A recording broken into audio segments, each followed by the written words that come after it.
Hello दोस्तों, true Kamboj education पर आपका बहुत बहुत स्वागत है। दोस्तों, जैसा कि हमारा आर्टिकल का सेशन चल रहा है, जिसका ये दूसरा चैप्टर और लास्ट चैप्टर है। पहले चैप्टर में हमने आर्टिकल में ए और दा का प्रयोग समझा था, और इसमें हम समझेंगे आज एन का प्रयोग, और एन का प्रयोग बिल्कुल सही तरीके से कैसे होता है।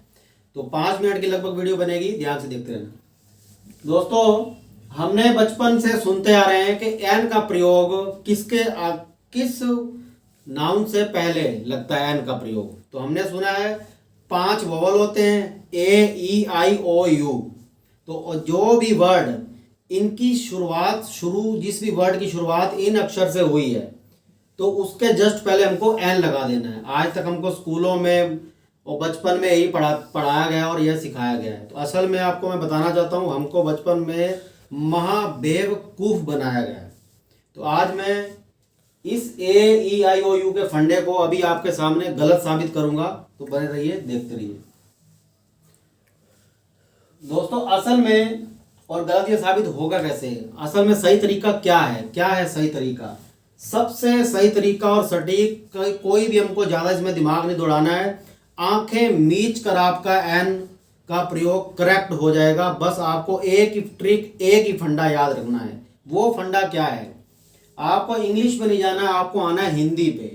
वॉवेल्स को हिंदी में क्या बोलते हैं? स्वर। और स्वर मैंने जो यहाँ पर स्वर लिखे हैं, एक व्यंजन होता है, एक स्वर होता है। जो मैंने यहाँ पर स्वर लिखे हैं दोस्तों, किसी भी अक्षर को जब हम किसी भी वर्ड को जब हम प्रोनाउंस करते हैं, तो उस वर्ड का जो पहले अक्षर का साउंड निकलेगा, अगर वो साउंड इस पूरी सीरीज में किसी भी अक्षर से मैच कर गया, तो उसके आगे हमको एन लगाना है, ना कि उस अक्षर का पहला word a E I O you हो। इससे कोई मतलब नहीं है, पहला वर्ड हो या ना हो, इससे कोई मतलब नहीं है, क्योंकि ये फंडा बिल्कुल गलत है। सही कौन सा फंडा है? कोई भी वर्ड, उसका पहला अक्षर जब हम पढ़ेंगे, जब हम उस वर्ड को प्रोनाउंस करेंगे, उसको बोलेंगे, जैसे एलिफेंट, ऑरेंज, तो जो उसका पहला अक्षर है उसको हमने क्या करना है? सीधा सीधा हिंदी में लिखना है, और उसको आगे अगर वो उसका पहला वर्ड इन चीजों से मैच कर गया तो एन लगा देना, और मैच नहीं किया तो एन हटा देना है, बस। और किसी तरीके का कुछ भी सोचना नहीं है। जैसे एग्जाम्पल से देखते हैं, एप्पल। एप्पल को बस आपको वहां कंफ्यूजन हो तो एग्जाम में सिर्फ आपको वहां लिख देना है एप्पल। एप्पल लिखा हमने, तो एप्पल मतलब ए आ रहा है यहां पर, तो ए है, तो एन लगा दो, सही है। ऑरेंज को लिखो, हिंदी में लिखना है, हिंदी में ऑरेंज। ओ आया तो मतलब ओ है यहां पर, तो एन लगाएंगे। एन आर, दोस्तों R H O U R को हार या होवर नहीं पढ़ते, ये आर या आर्स करके पढ़ते हैं। तो इसको प्रोनाउंस करते हैं आर, मतलब आर। तो आ आया, मैच कर गया, तो एन आर। उसके बाद एन एलिफेंट। ए आया, ए मैच कर गया, तो मतलब एन लगाएंगे। सीधा साधा फंडा है दोस्तों। आपको किसी भी वर्ड को पहले तो सही प्रोनाउंस करना सीखना है, और उसको कोई भी कुछ ज्यादा नहीं सोचना है। आपको उसको हिंदी में लिख लेना है। आप एग्जाम दे रहे हैं, आपको कंफ्यूज हो रहा है या एन आएगा, ए आएगा, क्या आना चाहिए, तो आपको उसको हिंदी में लिखो जल्दी से, और उसका पहला अक्षर पकड़ो, और पहला अक्षर अगर स्वर है, हिंदी वाला स्वर है, तो बस एन मार दो। आपका कहीं भी गलत नहीं होने वाला है। इस कंसेप्ट को भूल जाओ, ये कंसेप्ट बिल्कुल गलत है। आगे देखेंगे N I A S.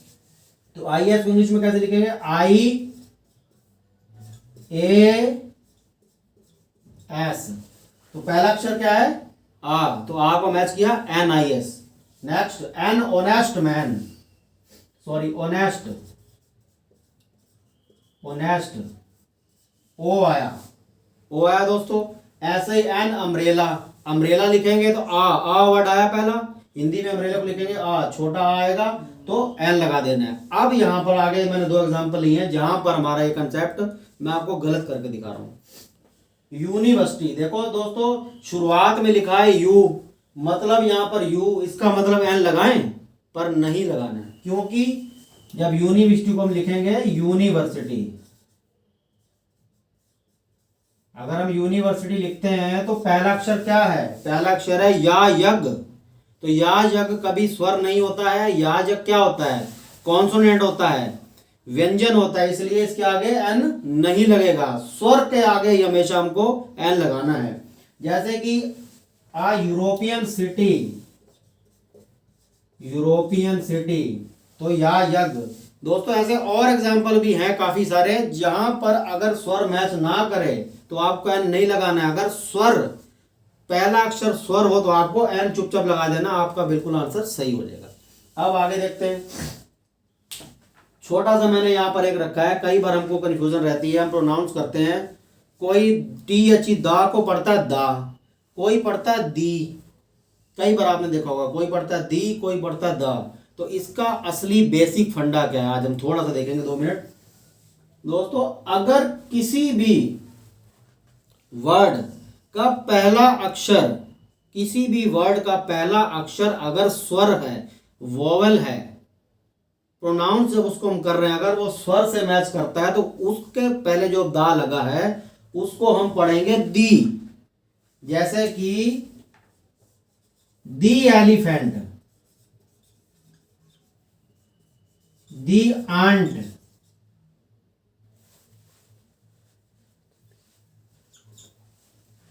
The elephant, the ant, चींटी। मतलब पहला अक्षर क्या है, अगर शुरुआत में अगर वोवल है तो उसको पढ़ेंगे दी, दी एंट, दी एलिफेंट।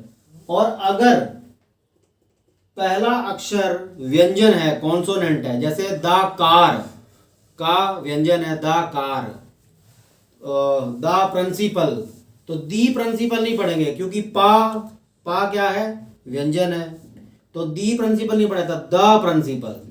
तो यहां पर दी और दा का आपका कंसेप्ट क्लियर होगा। अब यहाँ पर किसी और बंदे को यहाँ पर ये भी कंफ्यूजन हो सकती है कि अगर किसी भी वोवल के सामने द आएगा कैसे, किसी भी वोवल के सामने द आएगा कैसे भी, अभी तो आपने बताया है भी जिनका भी प्रोनाउंस होगा उसके आगे तो एन लगाना है, जिसका भी प्रोनाउंस अगर स्वर है, वोवल है, तो उसके आगे तो हमको एन लगाना है। फिर दा क्यों लगाएं, दा लगेगा किस कंडीशन में। दोस्तों इसको कंडीशन को अगर आपको समझना, आप मेरी लास्ट जो इससे पहले चैप्टर मैंने पढ़ाया वो आप इसको एक बार जरूर देखें, जिसमें ए और मैंने द का प्रयोग दिखाया है। उसमें दोस्तों एक कंडीशन है, जो कंडीशन है जान पहचान वाली, जान पहचान का मैंने काफी वहां जिक्र किया है। वो कंडीशन है, वो ऐसे कंडीशन बन जाती है, a man took an orange, ठीक है यहां तक सही है, एन ऑरेंज, एन लगेगा। The orange was very sweet, देखो यहां पर ऑरेंज के आगे दा लग गया यहां पर, तो यहां पर इसको हम पढ़ेंगे the orange, the orange, a man took an orange, the orange was very sweet. तो यहां पर एन था, यहां पर द क्यों लगा, क्योंकि जो मैंने पिछला आपको बहुत बार फंडा बताया कि एक बंदे ने एक संतरा लिया और वो जब उसने खाकर देखा होगा संतरा, मतलब उसकी संतरे से जान पहचान होगी, खा के टेस्ट मिला, उसके बाद उसने देखा यार ये तो बहुत मीठा है। तो जब भी जान पहचान हो जाती है तो किस का यूज करते हैं, द का यूज करते हैं, जो मैंने पिछली वीडियो बताया था आपको, उसको एक बार जरूर देखें अगर इस कंसेप्ट को समझना है। तो इस कंडीशन में कभी कभी हमको वोवेल्स वाले सेंटेंस में जहां एन लगना है वहां एन हटाकर द भी लगाना पड़ता है, तो उसमें हम द को दी पढ़ेंगे। आई होप आपको ये चैप्टर बहुत अच्छे समझ आया होगा। वीडियो को देखने के लिए आपका बहुत बहुत धन्यवाद।